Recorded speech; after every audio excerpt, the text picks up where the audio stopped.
ফটোশ্যুটে আমার শ্বশুর আমাকে প্রেমিকা বানাতে চান।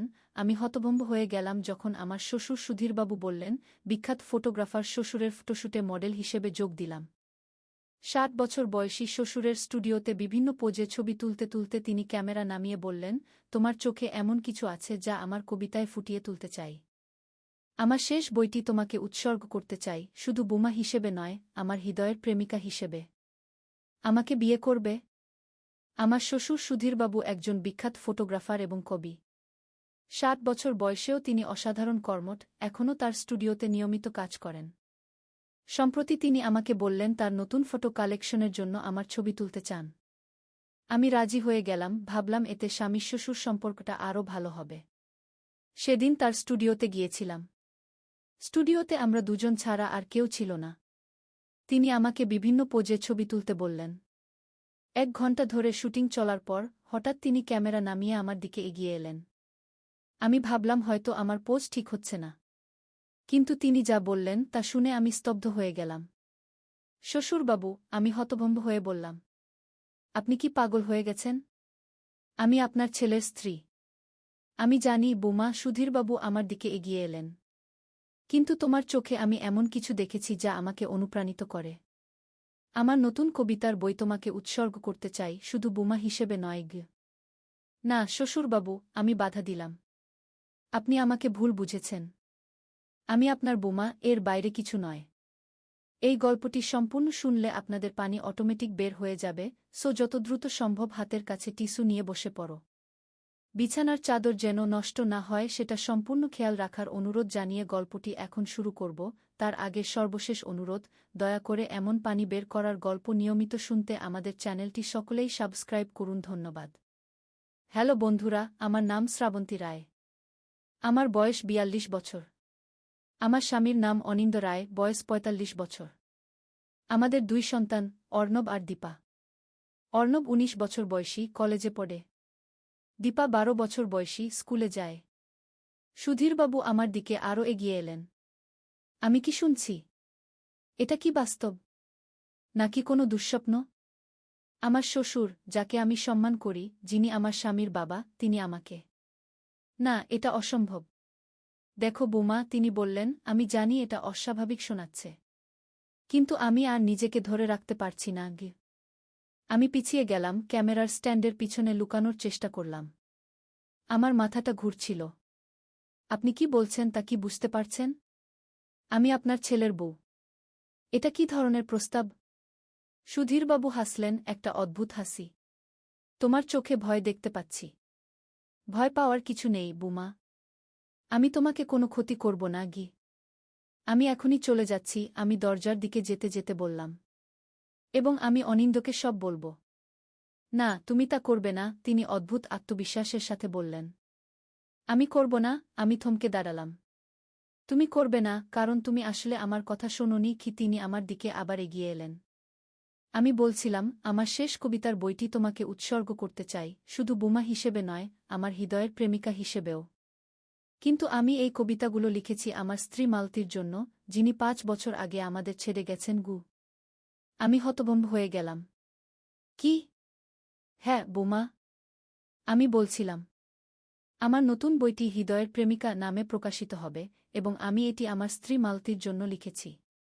কিন্তু তোমার চোখে আমি মালতীর চোখের আভা দেখতে পাই। তাই আমি চেয়েছিলাম এই বইটি তোমাকেও উৎসর্গ করতে। আমি নিঃশ্বাস ফেলার চেষ্টা করলাম। কিন্তু তারপর আপনি বললেন, আমাকে বিয়ে করবে? সুধীরবাবু হাসলেন, এবার একটু লজ্জা পেয়ে। হ্যাঁ, কিন্তু আমি তোমাকে জিজ্ঞেস করছিলাম না। আমি আসলে আমার নতুন কবিতার লাইন আবৃত্তি করছিলাম। নতুন বইয়ের প্রথম কবিতাটির শিরোনাম আমাকে বিয়ে করবে। আমি কেবল জানতে চাইছিলাম এটি কেমন শোনাচ্ছে। আমি অবাক হয়ে তার দিকে তাকিয়ে রইলাম। এটা কি সত্যি? নাকি তিনি কেবল নিজেকে বাঁচাতে চেষ্টা করছেন? তুমি বিশ্বাস করছো না, তাই না? তিনি বললেন। এখানে আমার কবিতার খাতাটা দেখো। তিনি ড্রয়ার থেকে একটি নীল মলাট বাঁধানো খাতা বের করলেন এবং আমার দিকে এগিয়ে দিলেন। আমি সন্দেহের চোখে খাতাটা খুললাম। প্রথম পৃষ্ঠায় লেখা ছিল, হৃদয়ের প্রেমিকা, মালতী দেবীর স্মরণে। পরের পৃষ্ঠায় প্রথম কবিতা, আমাকে বিয়ে করবে। আমি পড়ে চললাম। বসন্তের শেষ দিনে যখন পাখিরা ফিরে আসে। আকাশের নীল ছোঁয়ায় তোমার চোখের ভাষা খুঁজি। সময় থেমে যায় যখন দেখি তোমার হাসি। তুমি কি জানো আমার হৃদয় তোমারই প্রতীক্ষায়? আমাকে বিয়ে করবে? এই জীবনের শেষ পর্যন্ত হাত ধরে থাকবে? আমি ভুল বুঝেছিলাম। এটা আমার মূর্খতা। আমি যা ভেবেছিলাম সুধীরবাবু তা বলেননি। কিন্তু তারপরও কিছু একটা ঠিক মনে হচ্ছিল না। আমি খাতাটির পাতাগুলো উল্টে দেখলাম। সবই কবিতা, সবই সুন্দর। কিন্তু তারপর আমি খাতার বাঁধাইয়ের ভেতরে একটি পাতলা কাগজ দেখতে পেলাম। আলতো করে টেনে বের করলাম সেটি। এটা একটা চিঠি। সুধীরবাবুর হাতের লেখা। কিন্তু এটা কবিতা নয়, আমার নামে লেখা একটি চিঠি। প্রিয় শ্রাবন্তী, আমি জানি এটা উচিত নয়। আমি জানি আমার বয়স ৬০, তোমার বয়স মাত্র ৪২। তুমি আমার ছেলের স্ত্রী। কিন্তু আমি আর নিজেকে সামলাতে পারছি না। তোমাকে প্রথম দেখার দিন থেকেই আমি তোমার প্রেমে পড়ে গেছি। তোমার হাসি, তোমার চলাফেরা, তোমার কথা বলার ভঙ্গি সবই আমাকে পাগল করে দেয়া। তুমি কি কখনো আমার সাথে একা থাকার সময় অনুভব করনি যে আমাদের মধ্যে একটা বিশেষ সম্পর্ক গড়ে উঠেছে? আমি জানি তুমিও আমার প্রতি আকৃষ্ট। আমাদের ডেস্টিনি একসাথে থাকা, তাই না? আমি চিঠিটা আর পড়তে পারলাম না। এটা অসহ্য। আমার পা কাঁপছিল, মাথা ঘুরছিল। এটা কি সত্যি? আমার শ্বশুর সত্যিই আমার প্রতি এমন অনুভূতি পোষণ করেন? আমি চিঠিটা পকেটে রেখে সুধীরবাবুর দিকে তাকালাম। তিনি আমার মুখের দিকে তাকিয়েছিলেন, আমি কবিতা পড়ছি ভেবে। তিনি জানতেন না আমি কি দেখেছি। কেমন লাগলো, বোমা? তিনি জিজ্ঞেস করলেন। আমি ভান করলাম যেন সব ঠিক আছে। খুব সুন্দর, শ্বশুরবাবু। আপনার কবিতা সত্যিই অসাধারণ।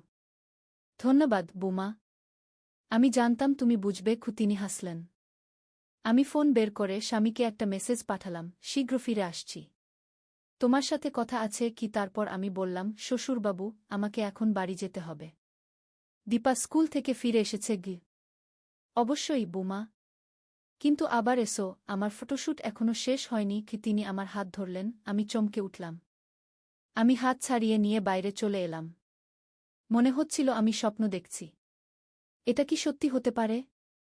আমার শ্বশুর? অনিন্দর বাবা? আমি বাড়ি ফিরে এসে আমার ঘরে ঢুকলাম। চিঠিটা আবার পড়লাম। হ্যাঁ, এটা ঠিকই আছে। আমার নামে সুধীরবাবুর হাতের লেখা। কি করব আমি? অনিন্দকে বলবো? কিন্তু তাহলে? আমি অনিন্দর অফিসে ফোন করলাম। তুমি কখন বাড়ি ফিরবে?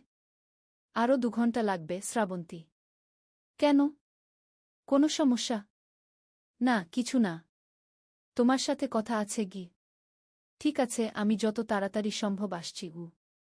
আমি ফোন রেখে দিলাম। এখন কি করব? আমি চিঠিটা নিয়ে বসে রইলাম। আমার মন নানা চিন্তায় ভরে গেল। সুধীরবাবু কি সত্যিই মনে করেন আমি তার প্রতি আকৃষ্ট? কেন তিনি এমন ভাবছেন? আমি কি কখনো এমন কোনো ইঙ্গিত দিয়েছি? আমি আমার আচরণ বিশ্লেষণ করার চেষ্টা করলাম, কিন্তু কোনো কারণ খুঁজে পেলাম না। আমি জানালার পাশে দাঁড়িয়ে বাইরে তাকালাম। আমাদের বাড়ি থেকে সুধীরবাবুর বাড়ি দেখা যায়। তিনি ও তার স্ত্রী, মালতী দিদা, এবং অনিন্দ ও আমরা সবাই একই কম্পাউন্ডে থাকি, আলাদা বাড়িতে। মালতী দিদা ৫ বছর আগে মারা গেছেন। সেই থেকে সুধীরবাবু একাই থাকেন। অনিন্দ প্রায়ই বলে আমাকে তার বাবার সাথে সময় কাটাতে, কারণ তিনি একা থাকেন বলে। হঠাৎ আমার মনে পড়ল সেই সব সময়ের কথা যখন সুধীরবাবু ও আমি একসাথে বসে গল্প করতাম। তিনি আমাকে তার ফটোগ্রাফি দেখাতেন, আমি আবার তাকে আমার রান্না খাওয়াতাম। আমি কি তাকে কখনো ভুল সিগন্যাল দিয়েছি? আমি জোরে মাথা নাড়লাম। না, আমি কখনোই তা করিনি। আমি কেবল একজন ভালো বোমা হিসেবে আমার কর্তব্য পালন করেছি। দরজায় বেল বাজল। আমি চমকে উঠলাম। অনিন্দ এত তাড়াতাড়ি ফিরে এসেছে? আমি দরজা খুলতে গেলাম। কিন্তু দরজার বাইরে দাঁড়িয়ে ছিলেন সুধীরবাবু। বোমা, তুমি কি অসুস্থ? তুমি এত দ্রুত চলে এলে গু? তিনি বললেন। আমি দরজার সামনে দাঁড়িয়ে রইলাম, তাকে ভেতরে ঢুকতে দিলাম না। আমি ঠিক আছি, শ্বশুরবাবু। আমার শুধু একটু মাথা ধরেছে গু। আমি ভেতরে আসতে পারি? আমার কিছু জরুরি কথা আছে। কি? তার চোখে একটা অদ্ভুত চাহনি ছিল। আমি এখন একটু বিশ্রাম নিতে চাই, শ্বশুরবাবু। আমরা পরে কথা বলবো, ঠিক আছে? আমি দরজা বন্ধ করতে যাচ্ছিলাম। আমার খাতা, তিনি বললেন। আমার খাতা তোমার কাছে আছে, তাই না? আমি থমকে গেলাম। খাতা? হ্যাঁ, তার খাতা আমি রেখে দিয়েছি ঘরে। হ্যাঁ, 1 মিনিট, আমি বললাম এবং দ্রুত ঘরে গিয়ে খাতাটা নিয়ে এলাম। সুধীরবাবু খাতাটা হাতে নিলেন এবং পাতাগুলো উল্টাতে লাগলেন, যেন কিছু খুঁজছেন। তার মুখের ভাব দেখে আমি বুঝতে পারলাম তিনি চিঠিটা খুঁজছেন। তিনি উদ্বিগ্ন দেখাচ্ছিলেন। খুঁজছেন কিছু? আমি জিজ্ঞেস করলাম। তিনি আমার দিকে তাকালেন। না, কিছু না। আমি শুধু দেখছিলাম সব পাতা আছে কিনা। সব আছে, আমি বললাম। তিনি জানেন না আমি চিঠিটা পেয়েছি এবং রেখে দিয়েছি। তিনি আবার আমার দিকে তাকালেন, একটু যেন অস্বস্তির সাথে। ঠিক আছে, বুমা। তুমি বিশ্রাম নাও। আমি পরে আসব। আমি দরজা বন্ধ করে ঘরে ফিরে এলাম, কিন্তু খুব অস্বস্তি অনুভব করছিলাম। সুধীরবাবুর চাহনিতে কিছু একটা ছিল যা আমাকে ভয় দেখাচ্ছিল। আমি জানালা দিয়ে তাকিয়ে দেখলাম তিনি আমাদের বাড়ির দিকে ফিরে তাকাচ্ছেন, তারপর তিনি নিজের বাড়ির দিকে হাঁটতে শুরু করলেন। আমি দ্রুত আমার ফোন বের করে অনিন্দকে ফোন করলাম। অনিন্দ, প্লিজ তাড়াতাড়ি বাড়ি এসো। কি হয়েছে, শ্রাবন্তী? তুমি ঠিক আছো? আমি ঠিক আছি, কিন্তু তোমাকে কিছু দেখাতে হবে। আমি আসছি। আমি ফোন রেখে দিলাম এবং চিঠিটা আবার হাতে নিলাম। কিন্তু আমার চোখ গেল জানালার দিকে। সুধীরবাবু তার বাড়ির দিকে যাচ্ছিলেন, কিন্তু হঠাৎ তিনি থেমে গেলেন। তিনি একটা ছোট্ট ঘরের দিকে হাঁটতে শুরু করলেন, যেটা আমাদের কম্পাউন্ডের পিছনে আছে। একটা ছোট্ট গোডাউন, যেখানে আমরা পুরনো জিনিসপত্র রাখি। কি খুঁজছেন তিনি সেখানে? আমি উৎসুক হয়ে উঠলাম। আমি দ্রুত বাইরে বেরিয়ে তার পিছু নিলাম, যথেষ্ট দূরত্ব বজায় রেখে। আমি দেখলাম তিনি গোডাউনের তালা খুললেন এবং ভেতরে ঢুকে গেলেন। আমি আস্তে আস্তে গোডাউনের দিকে এগোলাম। দরজাটা সম্পূর্ণ বন্ধ ছিল না। আমি ভেতরে উকি দিলাম। সুধীরবাবু একটা পুরনো আলমারি খুলছিলেন। তিনি একটা বাক্স বের করলেন এবং সেটি খুললেন। আমি দেখতে পাচ্ছিলাম না ভেতরে কি আছে। আরে, এখানে তো নেই, তিনি বিটবিট করলেন। কোথায় গেল সেটা? আমি দরজার আড়ালে দাঁড়িয়েছিলাম। হঠাৎ আমার পা থেকে একটা শব্দ হল। সুধীরবাবু তাড়াতাড়ি ঘুরে তাকালেন। কে ওখানে? আমি দৌড়ে পালানোর চেষ্টা করলাম, কিন্তু তিনি দ্রুত দরজায় এসে আমাকে ধরে ফেললেন। বোমা, তুমি এখানে কি করছ? আমি কি বলবো ভেবে পেলাম না। তুমি আমার পিছু নিয়েছিলে? তিনি জিজ্ঞেস করলেন, আমার হাত ধরে রেখেছিলেন। না, আমি কেবল দেখতে এসেছিলাম আপনি কোথায় যাচ্ছেন। আমি বললাম, হাত ছাড়ানোর চেষ্টা করলাম। তুমি আমাকে বিশ্বাস করো না, তাই না? তার চোখে এখন রাগ। তুমি আমার খাতার চিঠিটা পেয়েছ, তাই না? আমার মুখ শুকিয়ে গেল। কি চিঠি? আমি জানি তুমি পেয়েছ। তোমার চোখে আমি দেখেছিলাম। তুমি অনিন্দকে বলেছ? না, এখনো বলিনি, আমি স্বীকার করলাম। তিনি আমাকে গোডাউনের ভেতরে টেনে নিয়ে গেলেন এবং দরজা বন্ধ করে দিলেন। তুমি কাউকে বলতে পারবে না, বুঝেছ? আমি ভয়ে কাঁপছিলাম।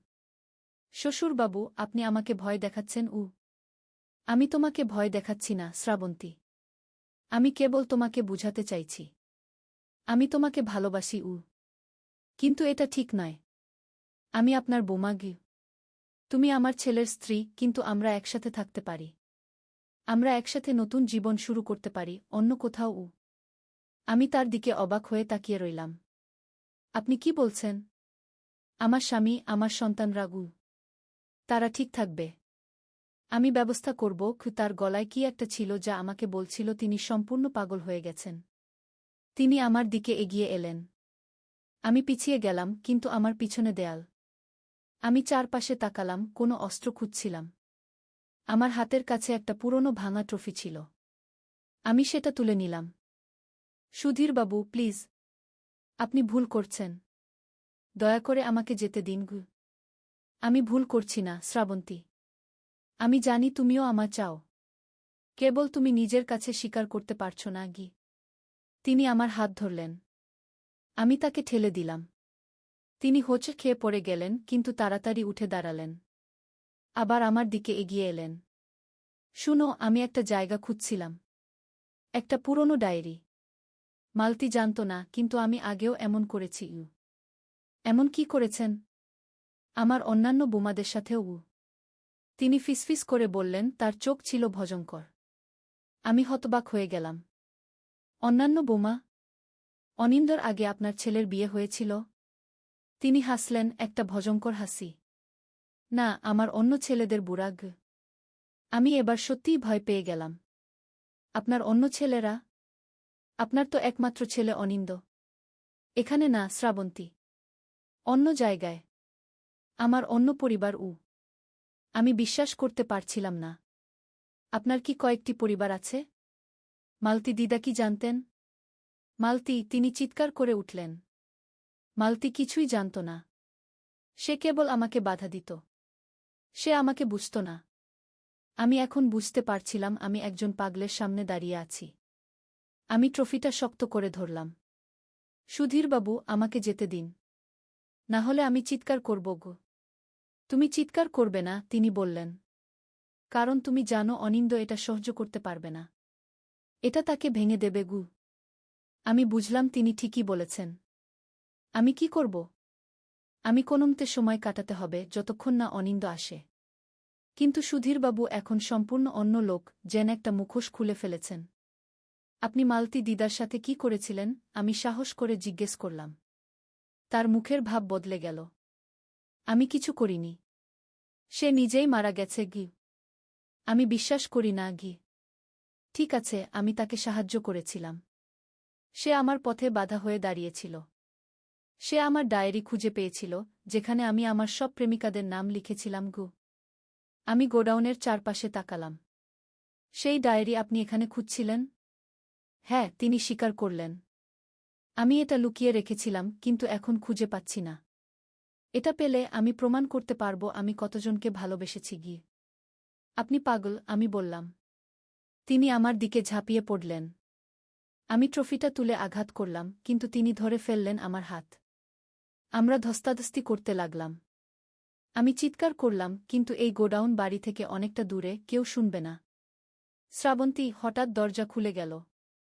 অনিন্দ দাঁড়িয়েছিল, তার পেছনে আরও কয়েকজন লোক। সুধীরবাবু আমাকে ছেড়ে দিলেন এবং অনিন্দর দিকে তাকালেন। ছেলে, এটা তোমার বোঝার কথা নয় গি। আমি সব শুনেছি বাবা, অনিন্দ বলল, তার চোখে অশ্রু। তুমি তুমি মাকে মেরেছ? সে আমাকে বাধা দিয়েছিল। আমাকে বিশ্বাস করো না, অনিন্দ। সে বুঝত না। সুধীরবাবু আবার আমার দিকে তাকালেন। কিন্তু শ্রাবন্তী আমাকে বোঝে। সে আমার সাথে আসবে গু। অনিন্দ একপাশে সরে গেল, আর আমি দেখলাম তার পেছনে পুলিশ দাঁড়িয়ে আছে। আমি দৌড়ে অনিন্দর কাছে গেলাম। পুলিশ কেন? আমি জিজ্ঞেস করলাম। আমি বাবার উপর সন্দেহ করছিলাম কিছুদিন ধরে, অনিন্দ বলল। মার মৃত্যুর পর থেকে। আমি তার ফোন চেক করেছিলাম, তার ডায়েরি খুঁজে পেয়েছিলাম গু। তুমি পেয়েছ? সুধীরবাবু চিৎকার করে উঠলেন। হ্যাঁ বাবা, আমি পেয়েছি। এবং আমি জানি তুমি শুধু মাকে নয়, আরও অনেককে হত্যা করেছ। তোমার অন্যান্য পরিবার থেকে গি। পুলিশ সুধীরবাবুকে গ্রেপ্তার করল। তিনি চিৎকার করে উঠলেন, আমার দিকে তাকিয়ে, শ্রাবন্তী, আমাকে বাঁচাও। তুমি জানো আমি তোমাকে কতটা ভালোবাসি। আমি অনিন্দর কাঁধে মাথা রেখে কাঁদলাম। এটা কি সত্যি? আমি কি ঘুমাচ্ছি? পরবর্তী কয়েকদিন ভয়ানক ছিল। পুলিশ এসে আমাদের সবার জবানবন্দি নিল। তারা সুধীরবাবুর বাড়ি সার্চ করল এবং আরও প্রমাণ পেল। এই বিখ্যাত ফটোগ্রাফারব্বি আসলে একজন সিরিয়াল কিলার ছিলেন। তিনি দেশের বিভিন্ন জায়গায় বিভিন্ন পরিচয়ে থাকতেন, বিভিন্ন পরিবার গড়ে তুলেছিলেন। এবং যখন তার স্ত্রীরা তার আসল পরিচয় জানতে পারতেন, তিনি তাদের হত্যা করতেন। অনিন্দ আমাকে বলল যে সে তার বাবার উপর সন্দেহ করছিল অনেক দিন ধরে। তাই সে গোপনে তার বাবার ফোন চেক করেছিল, এবং সেখানে সে অদ্ভুত মেসেজ ও ছবি দেখেছিল। এরপর সে পুলিশের সাহায্য নিয়েছিল। আমার ফটোশ্যুটও সেই ষড়যন্ত্রের অংশ ছিল। সুধীরবাবু আমাকে সেদিন হত্যা করার পরিকল্পনা করেছিলেন, তারপর অন্য শহরে পালিয়ে যাওয়ার। কিন্তু আমি চিঠিটা পেয়ে যাওয়ায় তার পরিকল্পনা বদলে গিয়েছিল। আজ আমি এই গল্প লিখছি একটা কারণেই। সাবধান থাকো, যাদেরকে তুমি চেনো বলে মনে করো, তারা সবসময় সেরকম নাও হতে পারে। মানুষের মুখোশের নিচে যে চেহারা লুকিয়ে থাকে তা প্রায় ভয়ঙ্কর হতে পারে। আমার পরিবার এখন আর আগের মতো নেই। অনিন্দ তার বাবার অপরাধের কথা জেনে ভেঙে পড়েছে। আমাদের সন্তানরা এখনও বুঝতে পারেনি কি ঘটেছে। আমরা এখন অন্য শহরে চলে এসেছি, নতুন জীবন শুরু করার চেষ্টা করছি। কিন্তু প্রতি রাতে আমি যখন ঘুমাতে যাই তখনও মনে হয় সুধীরবাবুর মুখটা দেখছি, তার চোখে সেই ভয়ঙ্কর দৃষ্টি। আর মনে পড়ে তার শেষ কথাগুলো, শ্রাবন্তী, আমি তোমাকে কতটা ভালোবাসি।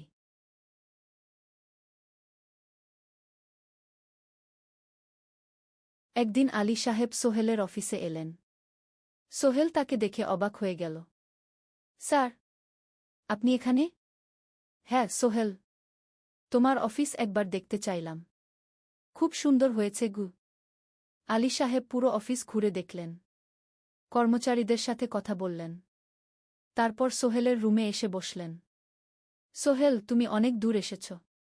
মনে আছে 7 বছর আগে তুমি যখন আমার অফিসে প্রথম এসেছিলে চা বানানোর কাজ করতে?